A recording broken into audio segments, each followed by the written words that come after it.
Hello guys, ang ating ulam ngayon, ito, meron tayong isda guys. Sorry, nalagyan ko na siya una ng harina. Yung isda natin guys, ano to, pangalan niya sa Bangladesh, anong tawag nila dyan? Lota, nakalimutan ko guys. Pero ito guys, ganito siya guys, ganito. Buo ito guys. Siyempre sa atin, di ba buo? Ganito pala. Buo siya guys, buo. Ganitong isda. Guys, buo ito siya. Pero ang ginawa ko guys, ginahap ko siya kalahati. Para i-ano natin siya. Parang i-french fries natin siya guys. Kinalagyan ko siya ng harina. Imikos-mikos natin siya. Pasensya na guys, wala akong gloves kasi naubos na yung gloves ko. One times gloves ko. Bukas inshallah bibili ako. Kasi ayaw ko talaga itong hawak-hawakan ng mikos-mikos ng aking kamay. Pero nagugas kamay naman tayo guys. So, ang gamitin natin guys, corn flour. Lagyan natin ng corn flour. Corn flour natin, mga 2 spoon. Yan, imikos-mikos natin. Ito guys. Kasi para bang makuha natin yung french fries. So, lagyan natin ng isang itlog. Isda ito guys, isda. Pero, isda siya. Pero gawin natin siyang french fries. Kasi ito guys, yung lamang dagat din siya. Isda sa dagat. Yung bang seafood po siya guys. Sea fish, kumbaga. Masarap ito siya guys, promise. Ito naman ang ilagay natin mga pampalasa. Duina gura tawag nila sa Bangladesh. Hulud gura. Gura muris, konti lang. Ito naman, mix na masala. Hindi ko alam mga pangalan niya guys. So, ito guys, mikos-mikos lang natin siya. Ginalagyan ko siya guys ng konting kalamansi para maasim-asim siya. So, meron tayong, siyempre, hindi mawala yung sheep life. Sheep life natin. Sheep life kasi ang tuyo nila dito sa Bangladesh, hindi swan. Sweet life, sheep life, soya sauce, dark. Ano siya guys? Dark din siya. Sa atin, di ba swan? Ito guys, para dark ang nakasulat. Sheep life. So, ito guys, na mikos-mikos na siya. So, ganito na kinalabasan. So, ganito na siya. Ito ng french fries na isda natin. So, iprito natin siya, guys. So, tabi muna natin ang ating mga ingredient.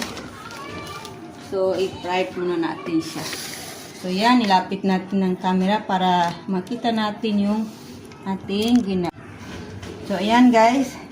Ipiprito natin. Tingnan natin, siyempre, kung mainit na yung mantika. Kasi pag mainit na yung mantika, so okay na siya. Pero, bakit namatay ang ating apoy? So, amat Bangladesh bandubi bondu ba bandubi. Apnara ibabe kinen লুটকা মাছ আপনারা করবেন কাটে দিবেন মাঝখানে কাটে দিবেন, তারপরে হাফ করবেন, মাঝখানে কাটা আছে এটা কাটাটা পালাই দেন, তারপরে এইভাবে সব কিছু মশলা মিক্স করেন guys. So, yan guys ang ating isda. Ito po siya guys. Ito siya. Lutka po ang tawag nila dito sa amin sa Bangladesh guys. So, ganito po siya. Cut ko po siya sa gitna. Tapos, sinalis ko po yung niya guys. Yung tinik-tinik niya sa gitna para maging kalahati po siya guys. So, half na to guys. So, ganito na siya. So, ito guys, ang ginalabasan. So, yan. Mikos-mikos ko na siya guys sa mga ingredient natin. Yan. O, yan. So, hindi na kailangan guys dyan ang marinate kasi may itlog na siya. At saka, kumplito siya ng ingredient natin. So, tingnan natin ng mantika kung mainit na. Tikim tayo ng isa. Hindi pa masyado mainit. So, ito na guys, i-fry na natin siya guys kasi mainit na yung mantika natin. Kasi ito guys, para siyang yung oil natin, parang olive oil po siya guys. Kaya unti-unti natin siya ilagay kasi mag-bubble siya guys.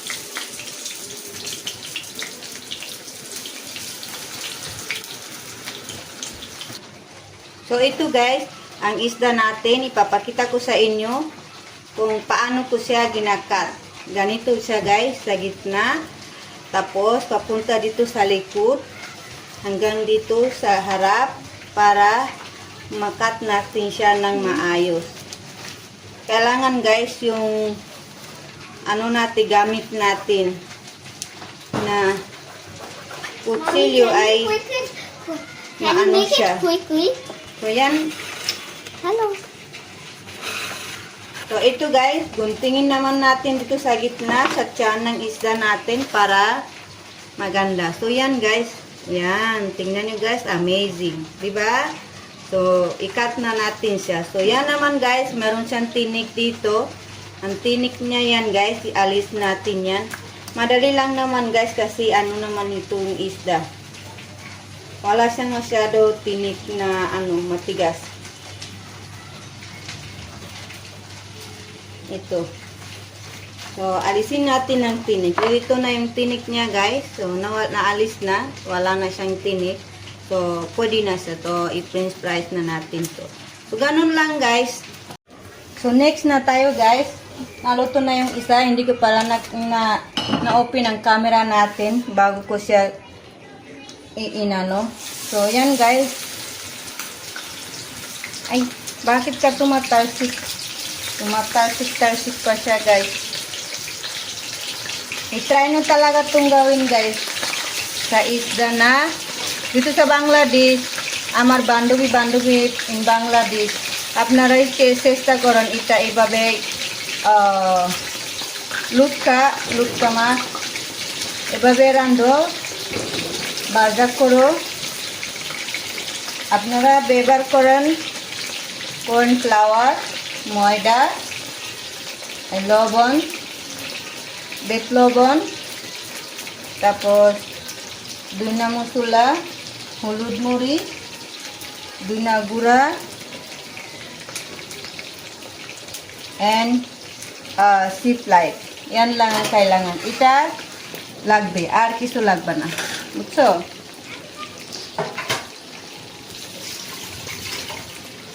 Promise guys, ang sarap. O yan. Tingnan niyo naman, di ba? Luto na ang ating fish fry.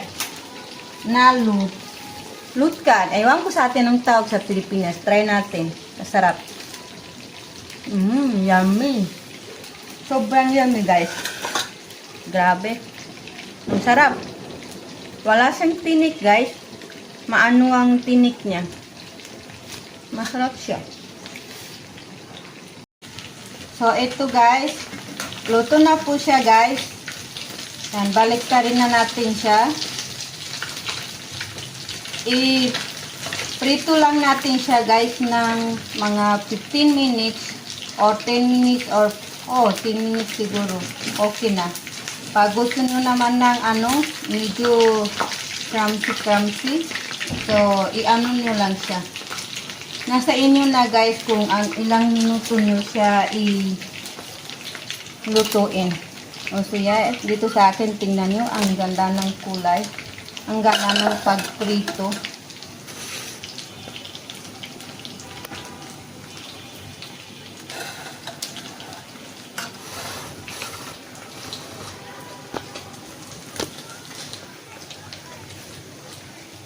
Diba?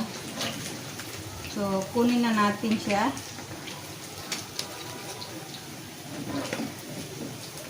Siyempre, luto na rin siya. Yan. Tingnan nyo guys.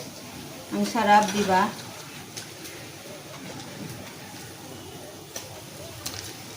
Ayan. So, hanggang dito na lang guys. Thank you for watching. Thank you very much. Thank you so much. I-try nitong ganitong recipe natin. Try nitong recipe natin guys. So, thank you. Bye. Allah Hafiz.